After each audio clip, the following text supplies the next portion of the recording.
मुल्क में अच्छी खबरें आना शुरू हो गई हैं। अहम ममालिक एससीओ कॉन्फ्रेंस में साथ बैठे हैं। मईशत चल पड़ी है। वज़ीर इत्तलात सिंध शर्जील इनाम मेमन का कराची में तकरीब से खिताब। कहा, मुल्क को अफरा तफरी नहीं इस्तेहकाम चाहिए, हमें इम्पोर्ट के बजाय एक्सपोर्ट की तरफ बढ़ना होगा। पाकिस्तान से इलेक्ट्रिक बाइक्स की बरामद खुश आइंद है। उसको मुख्तलिफ चैलेंजेस दरपेश हैं और ये हम सब ने महसूस करना है उस चैलेंजेस को।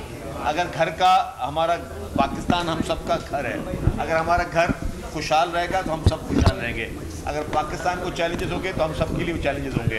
तो पूरी कौम को, अवाम को और तमाम पॉलिटिकल पार्टीज़ को मैच्योरिटी के साथ जो है वो मुजाहरा करना चाहिए। कोई भी आईनी तरमीम है उसमें इत्तेफाक राय की ज़रूरत है। Numbers is not an issue. Numbers इस वक्त भी कोई इशू नहीं है। इशू ये है कि पीपल्स पार्टी की लीडरशिप भी चाहती है, बाकी पॉलिटिकल पार्टी भी चाहती है कि कंसेंसस के साथ करें तो अच्छा है। ये सबका राजीनामा। सब्सक्राइब करें और बेल दबाएं ताकि कोई खबर रह न जाए।